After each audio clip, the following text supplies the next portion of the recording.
మంత్రి పొంగులేటి గారి ఇంట్లో రైడ్స్ అని చెప్పి ఇది సెప్టెంబర్ 2028 వార్త. సెప్టెంబర్ 2028, ఇంకొక 2-3 నెలలు అయితే వార్షికోత్సవం కూడా అయిపోతుంది.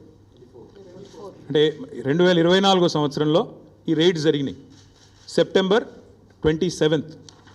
ఈరోజు మే 24 అనుకుంటా. మరి అప్పటికిప్పటికి ఒక్కటంటే ఒక్క ప్రకటన అటు ఈడీ వైపు నుంచి కానీ ఇటు పొంగులేటి శ్రీనివాసరెడ్డి గారి వైపు నుంచి కానీ వచ్చిందా? ఎందుకు కాంగ్రెస్ మంత్రులను కాపాడే విషయంలో ఎన్ఫోర్స్మెంట్ డైరెక్టరేట్కు అదేవిధంగా బీజేపీ నాయకత్వానికి ఎందుకు మొహమాటం అడ్డమొస్తున్నది?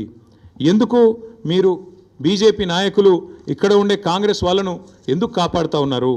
ఆ రోజు మీరే ఈ రేడ్ జరిగినప్పుడు పొంగులేటి గారింట్లో అన్ని టీవీలలో బ్రేకింగ్లు నేనే చూసా.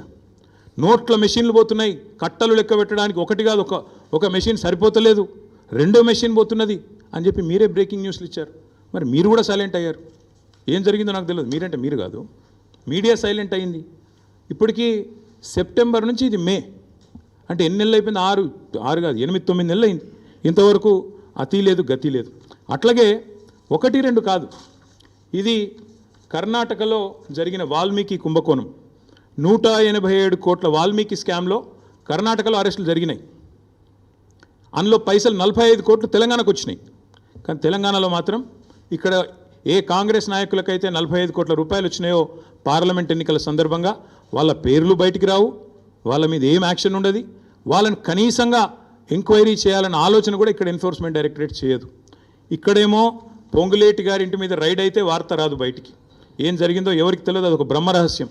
అట్లాగే వాల్మీకి కుంభకోణంలో 45 కోట్లు తెలంగాణకు వచ్చినాయని చెప్పి స్పష్టంగా ఈడీ రిమాండ్ డైరీలో రాసింది. నా ఆరోపణ కాదు. ఈడీ కర్ణాటకలో రిమాండ్ డైరీలో రాసింది మొత్తం 187 కోట్ల కుంభకోణంలో 45 కోట్లు తెలంగాణ కాంగ్రెస్ నాయకులకు వచ్చినాయి. అవి రావడమే కాదు, ఇక్కడ మందు ఉన్నారు, ఇక్కడ ఎలక్షన్లో ఆ డబ్బులు వాడినారు అని చెప్పి కూడా స్పష్టంగా ఆధారాలతో సహా మరి డీటెయిల్డ్గా వచ్చింది.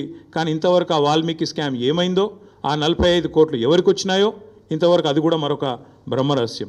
అట్లాగే మేము ఆరోపణలు చేయడం కాదు, ప్రధానమంత్రి నరేంద్ర మోడీ గారు మే 10 తారీఖు నాడు 2024 హైదరాబాద్కు వచ్చారు, తెలంగాణకు వచ్చినారు.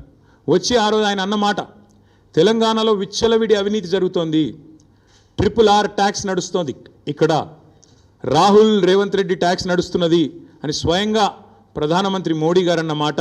మరి దాని మీద ఇప్పటివరకు మొన్ననే మే 11 కూడా అయిపోయింది, వార్షికోత్సవం కూడా అయిపోయింది. ఇప్పటివరకు అతి లేదు గతి లేదు, ఇప్పటివరకు ఒక్క అడుగు ముంగట పడ్డది లేదు.